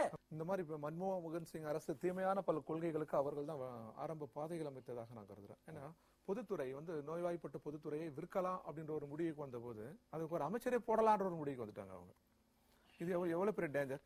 அதே போல பிரிட்டிஷ் ஆட்சிக்கு முன்னாடி அமெரிக்காவில தான் அந்த சட்டம் கொண்டு வந்தாங்க. நிலப்பரிப்பு, நிலத்தை கையகப்படுத்துவது என்பது 1887 செவ்விந்தியர்களுடைய பிளாக்கில் அங்கதான் தங்க இருந்தது. அதை பிரிட்டிஷ்காரர்களும் பிரிட்டிஷ் முதலாளியும் அமெரிக்க முதலாளிகளும் பார்த்து அதை எடுப்பதற்காக தான் பெரிய அளவில் ரஷ் பண்ணாங்க. துப்பாக்கி சூடுலாம் நடந்து லட்சக்கணக்கான செவ்விந்தியர்கள் இறந்து போனாங்க. தி லாஸ்ட் லேண்ட்ரஸ் அப்படின்னு நம்ம ஹிஸ்டரியில படிச்சிருக்கிறோம். அப்போ உருவான சட்டம் இந்த சட்டம். இதை பிரிட்டிஷ்காரன் நம்ம நிலங்களை நமது வளங்களை கொள்ளடிப்பதற்காக. முக்கியமா நீங்க இன்னொரு விஷயம் சொல்லுங்க. அவர்கள் இப்போ மத்திய அரசு கொண்டு வந்திருக்கிற இந்த நில கையெழுத்து சட்டம் அவர்கள் கொண்டு வந்தது சரியா இவர்கள் வந்தது நம்ம இன்னொரு சப்ஜெக்ட். பட் தமிழகத்துல இந்த land acquisition for industrial purpose act அதில் எத்தனை விமர்சனங்கள் வந்தது, நீங்களுமே குரல் கொடுத்திருக்கீங்க. அதாவது ஸ்பெஷல் எக்கனாமிக் ஜோனுக்கு இண்டஸ்ட்ரியலுக்கு வாங்கி கொஞ்ச நாளைக்கு அது ரியல் எஸ்டேட் கொடுத்தது நீங்களும் எதிர்த்தீங்களா இல்லையா? கொள்கை பெருமான எதிர்த்தோம். அன்னைக்கு எதிர்க்கிறோம், இன்னைக்கு அதே தானே இப்ப வந்திருக்கு. காங்கிரஸ் கொண்டு வந்த நல்ல சட்டத்தை விட்டுட்டு இப்ப திருப்பி ஒரு சட்டம் பிஜேபி இப்ப கொண்டு வந்திருக்கு. நான் எதிர்க்கிறேன், அதே எதிர்க்கிறேன். இப்போ நிலத்தை கையகப்படுத்துகிற சட்டத்தை காங்கிரஸ் எதிர்க்கிறது, இடதுசாரிகள் எதிர்க்கிறோம் இல்லைங்களா? ஆனா அதே நேரத்தில் ரெண்டு எதிர்ப்புக்கு வித்தியாசம் மறுநாள் இருக்கு. மறுநாள் இன்னொரு சட்டம் வருது. அதாவது மலைகள் கனிம வளங்களை கையகப்படுத்துகிற சட்டம். அதற்கு காங்கிரஸ் கட்சி நிலை என்ன? எதிர்க்கணும் இல்லையா? நிலங்களை மட்டும் கையகப்படுத்தினா நீங்க எதிர்க்கிறீங்க, நாட்டின் வளங்களை கையகப்படுத்துவதை ஆதரிக்கிறீர்களா? அப்ப காங்கிரஸ் கட்சி தரது கொள்கையிலிருந்து சரியா வரல, பெரும் தீமையினுடைய கொள்கையில் தான் நீங்க அப்படியே ரொம்ப பெரிய எதிர்ப்பு வந்த பிறகு நீங்க அதை எதிர்க்கிறீங்க. நாங்க அப்படியே இல்ல. ஆரம்பத்திலிருந்து காங்கிரஸ் கொண்டு வந்த போதும் எதிர்க்கிறோம், பிஜேபி கொண்டு வந்த போதும் எதிர்க்கிறோம். இந்த நாட்டுக்கு நாடு கடந்த நிறுவனங்களால் இந்த நாடு முன்னேற என்பதில் எங்களுக்கு எந்த விதமான நம்பிக்கையும் இல்லை. இங்க இருக்கிற நமது சுயசார்பு தொழில், கிராம தொழில், மரபு தொழில், சிறு சிறு தொழில், இதற்கு தருகிற முக்கியத்துவத்தில் தான் நம் நாடு முன்னேறும் என்பதில் நாங்கள் உறுதியா நிற்கிறோம். காங்கிரஸ் கொண்டு வந்த நில இந்த கையகப்படுத்த புது சட்டம் 2013 அது நீங்க ஆதரிச்சீங்க இல்லையா? 2013 காங்கிரஸ் கொண்டு வந்த கூடாது, நான் சட்டத்தை கொண்டு வர கூடாதுன்னு இந்த 4 மடங்கு இழப்பீடு இதெல்லாம் கூடாது. அது பற்றி ஒரு வாதம் நீங்க ஒரு 5 அதுதான் உங்களுடைய திருத்தங்களை வாங்கிட்டு தானே அதை மாத்தி அமைச்சாங்க. இல்ல நாங்க என்ன சொன்னோம்னா கம்யூனிஸ்ட் ஓட்டளிச்சுதான் அது பாஸ் ஆச்சு. இல்ல ஒரு நிமிஷம், நாங்க என்ன சொன்னா இது 5-6 அமைச்சர்கள் கூடி விவாதிப்பதற்கு முன்னால் நாடாளுமன்றம் இதை விவாதிக்கணும். நாங்க நாடாளுமன்றம் விவாதிச்சுதானே அப்புறம் பாஸ் ஆச்சு. இல்ல நீங்க முதல்ல 5-6 அமைச்சர்கள் 2013 கேபினெட் அப்ரூவலுக்கு அப்புறம் 2013ல வந்த சட்டத்துக்கு கம்யூனிஸ்ட் நீங்க ஆதரவு கொடுத்திருக்கீங்க. இல்ல பல்வேறு கட்சிகளுடைய ஆதரவு, எதிர்க்கட்சி பிஜேபியின் ஆதரவும் அதிமுக அன்னைக்கு சரி, நீங்க தப்பா சொல்றீங்க. இல்ல அன்னைக்கே நாங்க எதிர்த்தோம், இன்னைக்கு எதிர்க்கிறோம். அன்னைக்கு நாங்க என்ன சொன்னோம்னாக்கா, நிலம் கையகப்படுத்துவது தவறல்ல, நிலம் சார்ந்த தொழில், நிலம் இந்தியாவின் சுயசார்பு. ஆனா அன்னைக்கும் சரி இன்னைக்கும் சரி நாங்க எழுப்பிய கேள்வினா, உள்ளூர் நிலத்தை கைப்பற்றி நமது நிலங்களுக்கு நமது தொழிலுக்கும் சம்பந்தம் இல்லாத நாடு கடந்த நிறுவனங்களுக்கு ஒரு கெமிக்கல் தொழிற்சாலைக்கு நீங்க தருவீர்களா? இதை நீங்க தெளிவுபடுத்தணும். அவ்வளவுதான். ஆனா இல்ல நில கையகப்படுத்துற சட்டத்தை மக்கள் சார்ந்த சட்டமா கொண்டு வருவதுல அவங்களுக்கு ஆதரவு இன்னைக்கும் கொள்கைபூர்வமா நாங்க அதை ஆதரிக்கிறோம். இல்ல நிலத்தை கையகப்படுத்தி நிலமற்ற ஏழைகளுக்கு நீங்கள் பகிர்ந்து தருவதை நாங்கள் எதிர்ப்போமா? எதிர்க்க மாட்டோம். ஆனா இப்போ அன்னைக்கும் பிரச்சனை இன்னைக்கும் பிரச்சனை என்னக்கா, நிலம் கொடுக்காதீங்கங்கறீங்க. இல்ல எந்த தொழிலுக்குன்ற உள்ளூர் தொழிலுக்கா தொழிலுக்கு இது இன்னொரு டிபேட் வச்சுப்போம். நான் இந்த ஒரு விஷயம் கடைசி சட்டத்துக்கு வந்துட்டோம். இப்போ இந்த வழிகாட்டுதல்ன்றதுல ரெண்டு விஷயம் இருக்கு. நல்ல காரியத்துக்கும் வழிகாட்டலாம், மோசமான காரியத்துக்கும் வழிகாட்டலாம். மோசமான காரியத்துக்கு வழிகாட்டுறவரை காட் ஃபாதர் நாங்க மரிய பூசோ எழுதுற நாவல் மாதிரி. இப்போ இந்த வழிகாட்டல இன்னொரு விதமா பார்ப்போம். இப்போ 742 கோடி சொத்துக்கள் முடக்கமாயிருக்கு திராவிட முன்னேற்ற கழகத்தில். இவர்கள் ஆட்சியில் பங்கு பெற்ற அந்த ஊழல் சம்பந்தமா ஆயிருக்கு. அப்போ அதுக்கு வழிகாட்டுறது காங்கிரஸா திமுகவா? இந்த 742 இப்ப நீ சொத்துக்கள் முடக்கிருக்காங்கல்ல சார், அந்த 2G ஏர்செல் மேக்சிஸ் டிரான்சாக்ஷன்ல இது இப்போ இந்தியாவே கலக்கிருக்கு. இப்போ ஒரு பெரிய ஃப்ரோஸ் ஆயிருக்கு. அதை பத்தி நிறைய விவாதங்கள்லாம் இருக்கு. இந்த விஷயத்திற்கு வழிகாட்டியது காங்கிரஸா திராவிட முன்னேற்ற கழகம்? நிச்சயமா பெரும் பங்கு முதல் குற்றவாளினா காங்கிரஸ் தான். விடுதலை இந்தியாவில் இதுவரை நடந்திராத ஊழல் எல்லாம் மரியாதைக்குரிய மன்மோகன் சிங் அவர் ஆட்சி பொறுப்பில் இருந்த போது நடந்ததுதான். உலகத்தை உலுக்கி எடுத்த ஊழல்கள். ஆனால் அவர் நேரடியாக சம்பந்தப்பட்டாரா இல்லையா என்பது வேறு. ஆனா நடைபெற்று இருக்கிறது. நம்ம வந்து ஊழலுக்கு எதிராக இன்னும் நாடு பெரிய அளவில் போராட்டத்தை நடத்த வேண்டும் என்பதுதான் இதுல இருந்து நம்ம பாடத்தை நம்ம எடுத்துக்கணும். ஒரு வழிகாட்டுதல் என்பது எப்பொழுதுமே தவறல்ல. இது இந்த நேரத்தில் சொல்வது இந்த பார்ட் ஆஃப் வழிகாட்டுதல். நான் என்ன சொல்றேன், அதாவது வேணுங்கிற இலாக்காவே வாங்கி பெற்றது. இதில் காங்கிரஸ் கூட ஒண்ணும் பண்ணல.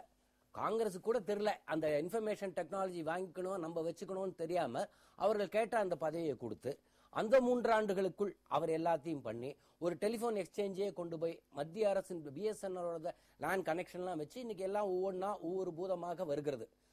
அதற்கு பின்னாடி இன்னொரு அதே திமுகவின் இன்னொரு அமைச்சர் வருகிறார் அந்த பதவிக்கு. அவர் தன் முந்தைய அமைச்சர் பண்ண தப்ப இதில் காங்கிரஸ் ஆட்சி நடக்குது, காங்கிரஸ் கவர்மெண்ட்.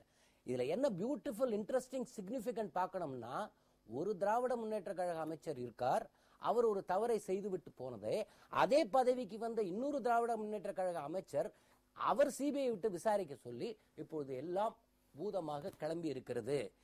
இந்த மாதிரி தவறுக்கான வழிகாட்டுதலுக்கு காரணம் திமுக தலைமையா காங்கிரஸா? அதுதான் என்னுடைய கேள்வி. எனக்கு முதல் தலைமை என்பது காங்கிரஸ் தான். பெரும் ஊழலுக்கு வழிகாட்டியது காங்கிரஸ் தான். ரெண்டாவது, இந்த கார்பரேட் நிறுவனங்களுக்கு நம்ம வழிவிட்ட பிறகு கட்சிகளே கார்பரேட் மயமாகிறது. இப்ப நீங்க கொள்கையெல்லாம் பின்னுக்கு போயிட்டு நீங்க தேர்தல் என்றாலே ஒரு நிதி எவ்வளவு கோடி செலவு பண்ண முடியும் அப்படின்னு நிலைமை இன்னைக்கு வந்தாச்சு. நாடு கார்பரேட் சுற்றி வளைக்கப்படுகிறது. ஒரே வரையில சொல்லணும்னா, கார்பரேட் நலனுக்காக கார்பரேட் முதலாளிகளால் நடத்தப்படுகிற ஆட்சின்ற மாதிரி ஆயிப்போச்சு இந்தியா. அதுல இருந்து விடுபடாம அடுத்தடுத்து ஊழலை பற்றி நம்ம பேச முடியாது. இன்னும் நாடு ஊழலை நோக்கி தான் செல்லும். ஊழலின் ஊற்றுக்கண்ணே அதுதான். அதற்கு கதவு திறந்து விட்டது காங்கிரஸ். தார்மீகமாக அதற்கு பொறுப்பேற்க வேண்டும் காங்கிரஸ். இந்த குறிப்பாக இந்த இன்னைக்கு 242 கோடி சொத்து முடக்கம், அதுக்கும் உங்களுக்கும் சம்பந்தம் இல்லை. ஆனால் அவர்கள் உங்கள் ஆட்சியில் தான் பங்கு வைத்தார்கள். இந்த தவறு, இதனால் காங்கிரஸ்க்கு வந்த அவப்பெயர், இந்த 2G ஸ்கேம், இதற்கு நீங்கள் மௌன பார்வையாளர்களாக இருந்தீர்களா அல்லது திமுகவின் வழிகாட்டுதல் எப்படி வேணாம் இருக்கட்டும் என்று விட்டு விட்டீர்களா? இந்த கேஸை பொறுத்த வரைக்கும் இட் இஸ் அ கேஸ். அதை பொறுத்த வரைக்கும் நீதிமன்றங்கள் தீர்ப்பளிக்க வேண்டும். அதுல நீங்க தீர்ப்போ இல்ல நான் தீர்ப்போ எழுத முடியாது. இல்ல கம்யூனிஸ்ட் இவர் பேசினாரு காங்கிரஸ் பொறுப்புன்ட்டு இவரும் தீர்ப்பு எழுத முடியாது. நீதிமன்றம் இப்போ கேஸ் இல்லங்க.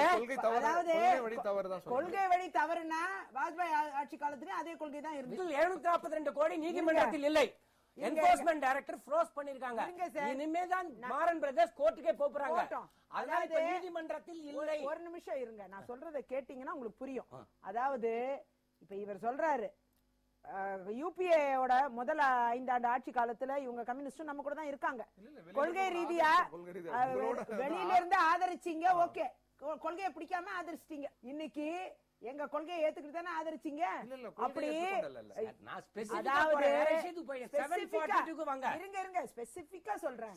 வாஜ்பாய் ஆட்சி காலத்திலயும் இதே ஸ்பெக்ட்ரம், இதே கோல் எல்லாமே அப்பயும் இருந்தது. சர்வதேச கொள்கை, அதாவது நாம உலகமயமாக்கல் கொள்கையை ஏற்றுக்கொண்ட பிறகு, குளோபலைசேஷன் பாலிசி ஏற்றுக்கொண்ட பிறகு நாட்டில் பல்வேறு மாற்றங்கள் ஏற்பட்டது. நிறைய வேலை வாய்ப்பும் ஏறிச்சு, அதே நேரம் தொழில்களும் அதிகப்படுத்தினோம் எல்லாம். அதே இருங்க சார், நீங்க பேசும்போது பேசும்போது நான் லிசன் பண்ணலையா? அதாவது இவங்களை பொறுத்த வரைக்கும் இவங்க தொழிலாளர்களுக்கு வேலை வேணும், ஆனா தொழிலே வரக்கூடாதுன்னு நினைக்கிறதா கம்யூனிஸ்ட் கட்சி. அந்த அளவில் பாத்தீங்கன்னா அதனால தொழிலுக்கு நிலம் எடுக்க கூடாது, தொழிற்சாலை வரக்கூடாது. என்னை பொறுத்தவரை அது காங்கிரஸ் ஆட்சி காலம், வாஜ்பாய் ஆட்சி காலம், PV நரசிம்மராவ் ஆட்சி காலம், எந்த ஐக்கிய குஜரால் ஆட்சி காலம், எந்த ஆட்சி காலமா இருந்தாலும் உலகமயமாக்கல் கொள்கைகளின் வழிநடத்தல் தான் இந்த ஆட்சியெல்லாம் இருந்தது. அதிமுக திமுக மாறி மாறி இந்த ஆட்சிகள்ல இவங்க இடம்பெற்று இருந்தாங்க. அதே நேரம் கம்யூனிஸ்டுகளும் இடம்பெற்றிருந்தாங்க. அப்படி இருக்கும் பொழுது இந்த கொள்கைகளில் என்ன மாற்றங்கள் கொள்கை ரீதியாக சில விஷயங்கள் இழப்பீடு இதெல்லாம் வரும்பொழுது நீதிமன்றங்கள் தீர்மானிக்க வேண்டும். அப்படி இருக்கும் பொழுது இன்னைக்கு 742 நீங்க சொல்றதா இருக்கட்டும், இல்ல 1,82 crore இருக்கட்டும், அதுக்கு மேல 1,20 crore இருக்கட்டும், என்னென்னமோ சொல்றாங்க. அது எல்லாமே நீங்க பாத்தீங்கன்னா நீதிமன்றங்களில் இதையெல்லாம் இப்ப வழக்காடு மன்றங்கள்ல இருக்கு. இந்த தீர்ப்பு வரும்பொழுதுதான், அந்த தீர்ப்புக்கு பின்னர் தான் அதில் உள்ள தவறுகள் என்ன, அதில் எவ்வாறு நாட்டுக்கு இழப்பு இருக்கா, அதில் ஊழல் இருக்கா, இதெல்லாமே அப்புறம் தான் பேச முடியும். அதை விட்டுட்டு இப்போ போயிட்டு நீங்க அதுக்கு முன்னாடியே காங்கிரஸ் பொறுப்பு, இவங்க பொறுப்பு, அவங்க பொறுப்புன்னு சொல்றதெல்லாம் தப்புன்னு நான் நினைக்கிறேன். அப்படி பார்க்க போனால் ஒட்டுமொத்த இந்தியாவில் இருக்கக்கூடிய எல்லா கட்சிகளும் தான் பொறுப்பு. ஆளுங்கட்சி எதிர்கட்சி எல்லாமே பொறுப்புன்னு நான் சொல்லுவேன். அந்த பொறுப்புங்கிறது யார் மேலேயும் நீங்க சுமத்த முடியாது. இன்னைக்கு தவறுனா அதற்கென்று ஒரு சட்டம் இருக்கிறது, அதுக்கு நீதிமன்றம் இருக்கு. அது ஒரு தீர்ப்பை முன்மொழியிட்டா அதன் பின்னர் தான் அதை பத்தி டிஸ்கஷன் இருக்கணும். ஃபைனல் ரெண்டுக்கு வந்துரும் sir. I don't want to go into the nitty-gritty of politics, the nitty-gritty of judiciary. நீங்க ரொம்ப ஆழ்ந்து கவனிச்சீங்கன்னா ஒரு கட்சியை கூட இதை பிளேம் பண்ண முடியாது. எந்த கட்சியும் பிளேம் பண்ண. காங்கிரஸ் கவர்மெண்ட் இருந்தது, மற்றபடி இன்னொரு கட்சி போய் அவங்கள்ட்ட சேர்ந்துகிட்டு இருந்தாங்க, மந்திரியா இருந்தாங்க. அவங்களே அந்த கட்சியை கூட சொல்ல முடியாது. இண்டிவிஜுவல்ஸ் யார் அந்த பதவிக்கு போனாங்களோ அவங்க தப்பு பண்ணியிருக்காங்க. அதனால கட்சியை நம்ம பிளேம் பண்ண முடியாது. திமுக கட்சியிலேயே பாத்தீங்கன்னா இந்த வந்திருக்கிற புது விஷயங்களை பலரும் விரும்பல. எதுக்காக இப்படி பண்ணாங்க அப்படின்னு ஒரு பேச்சு தான் வெளியே இருக்குது இப்ப. ஆகவே இது கட்சி முறையா நம்ம கவனிக்க கூடாது. It's a mistake committed by an individual. அவங்க பண்ண தப்பு, அவங்கள தான் நம்ம ஃபிக்ஸ் பண்ணணும். அதாவது சார், அந்த இண்டிவிஜுவலுக்கு போராடி டெல்லியில அது கிடைக்காத போது கோவப்பட்டு வந்து சார் ஒரு திராவிட முன்னேற்ற கழகத்துக்கு சேர்ந்தவராக இல்லை என்றால் அவருக்கு அவ்வளவு பெரிய பதவி கிடைச்சிருக்குமா சார்? அந்த கட்சின்ற பிராண்ட் இல்ல. நாம ஒண்ணு வச்சுக்கங்க, நீங்க இந்த ஆளுங்க எந்த பதவி கொடுத்தாலும் இந்த மாதிரி பணம் பண்ணிருப்பாங்க. ஐடி மட்டும் இல்ல. யார சொல்றீங்க? இப்ப யார் மேல குற்றம் சொல்லிருக்காங்களோ அவங்க. அவ்வளவுதான் சொல்றேன் சார். அவங்களுக்கு நான் கேக்குறேன், இந்தியால எவ்வளவு பல கார்ப்பரேட் கம்பெனிஸ் இருக்கு, பல தொலைக்காட்சி சேனல்கள் இருக்கு. வல்லவனுக்கு புல்லும் ஆயுதம் சார். இவங்க சயின்டிபிக்கா ஊழல் பண்ணவங்க, சர்டிபிகேட் வாங்குறவங்க. அதனால இவங்களுக்கு எந்த போர்ட்போலியோ அலாட் பண்ணினாலும் பணம் பண்ணிருப்பாங்க. அவ்வளவுதான் சொல்றேன். ஒரு வழிகாட்டுதல் குறித்து பல்வேறு விதமான பார்வைகள், அதாவது ஒரு நிதிநிலை அறிக்கையை பற்றி அதில் உள்ள நல்லது கெட்டது இல்லாமல் வேறு விஷயங்களுக்கு திசை திருப்பி கொண்டு போவதில் இப்பொழுதே கூட தன் கட்சிக்கு வந்திருக்கின்ற அவப்பெயரை எப்படியெல்லாம் வேறு வழியில் திசை திருப்பலாம் என்று திசை திருப்புவதில் வல்லவர் திராவிட முன்னேற்ற கழக தலைவர். இது குறித்து ஒரு தெளிவை மக்களுக்கு சொல்ல வேண்டும் என்பதற்காக உங்கள் மூவரையும் அழைத்தோம். உங்கள் நேரத்தை எங்களோடு பகிர்ந்து கொண்டமைக்காக ஜெயா டிவி சார்பில் உங்கள் மூவருக்கும் எங்களுடைய மனமான நன்றி, வணக்கம். நேயர்களே, மீண்டும் நடந்தது என்ற நிகழ்ச்சியில் நாம் சந்திப்போம்.